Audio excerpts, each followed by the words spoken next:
what I'm going to show you today is a meal you can do at home if you have a wood stove, or you can do it out in the field.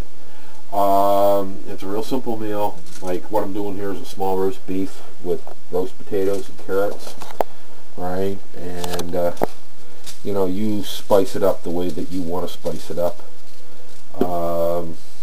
You know, however you like your meat, whatever. It's really quite simple. Use tin foil. I know a lot of people don't like tin foil because it gets left in the field. But the thing is if you use tin foil, bring it home with you. So basically all I did was take the meat, spice it up the way I want to have it. I took my potatoes, cut them up into bite-sized pieces. Carrots, right? This is a meal for two. And I'm just going to wrap it up.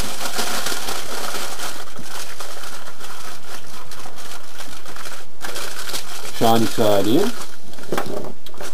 And then I'm going to double wrap it.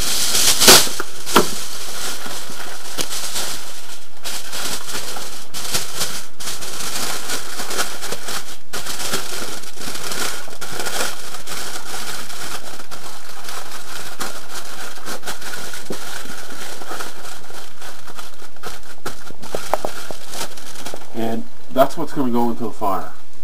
But there's some things you got to do, something you got to do to the fire before you put it in. Anyway, we'll go to the wood stove. Now we're at the wood stove. Got a kind of a hot fire going here. All right.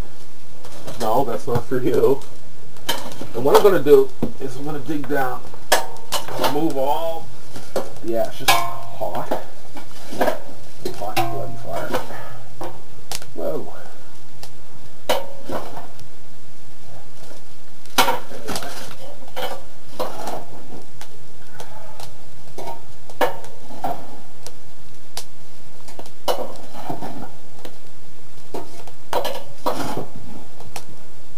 What I've done here is I've dug down to the fire brick. If you're doing it outside in the field, I find it's good if you just leave a bit of ashes underneath, and basically you just put your meat in there, and then you take it and you cover her up.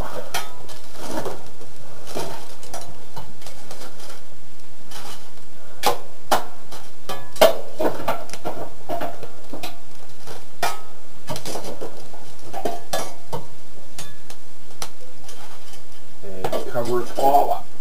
You gotta make sure that you get all the tin foil covered, because these ashes are going to act as an insulation. And that's going to be like a, well, it's going to be an oven in there for it.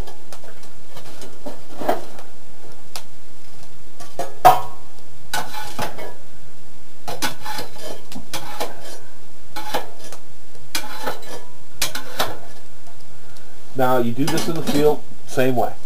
Now what I'm going to do, and I brought in a bunch of stuff from the outside. We're going to build this fire back up. We're going to get a nice hot fire going. Now, once you get that all set up, alright, we'll let that catch up. And in a few minutes, once that's good and catchy, I'll throw a little more on it, and I'll let it cook for about an hour. It's about 10 after 4 now, so about 10 after 5, the fire should be died down by then, and the meat should be cooked the way I want it to be cooked, and the potatoes will be done, and the carrots will be done, and this will be a spectacular meal. It's simple to do.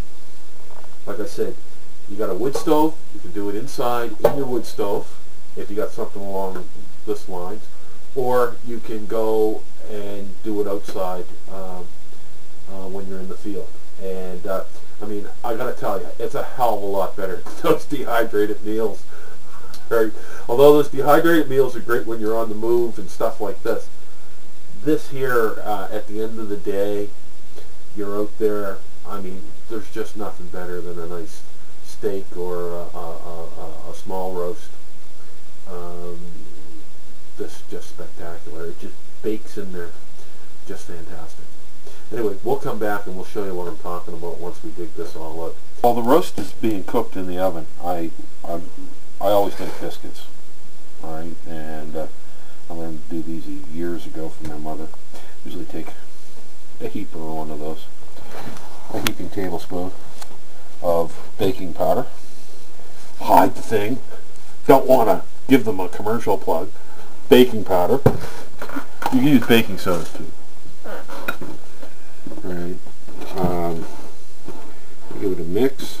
I don't do a lot with this. I mean, people put salt in theirs and stuff like this. I basically use baking powder and flour. Alright. And if you're doing it in the field, you need a something to use as a Dutch oven.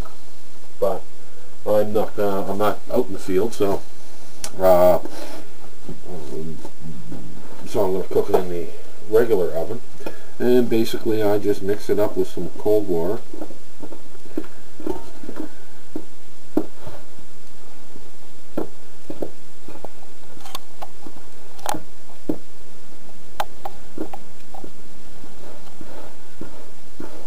Now you can pre-mix your flour and baking powder and carry that in your gear already.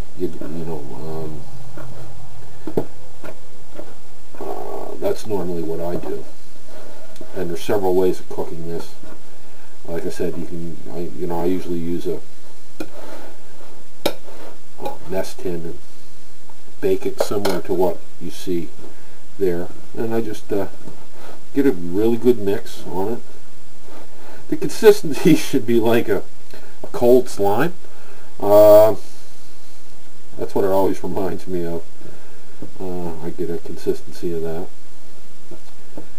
And believe me, these make really great biscuits.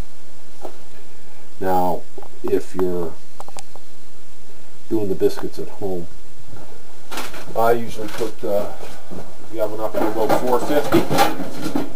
I want them to cook rather quickly.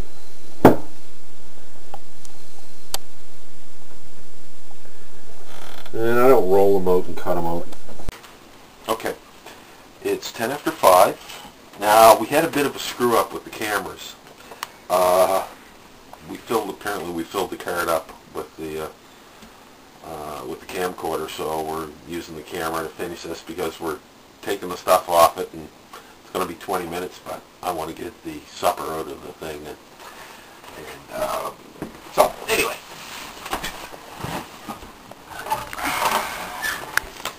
The fire is burned right down.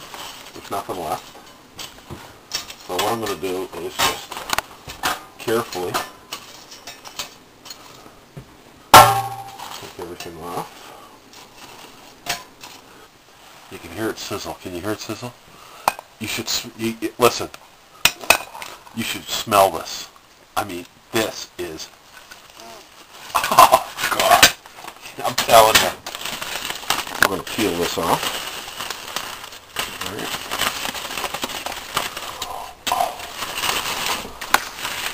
Listen, done to perfection. If you guys could smell this, spectacular, absolutely spectacular. Oh, look at that, yeah. No, we can't give her any. It's way too hot. So, we got to dish this up.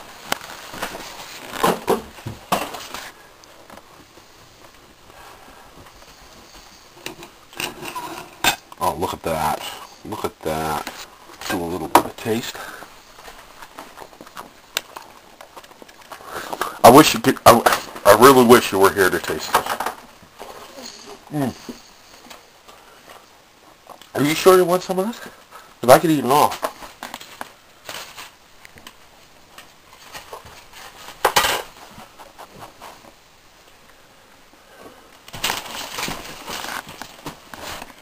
There's the biscuits.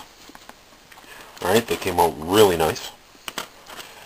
Alright, and I'll talk about them in a minute.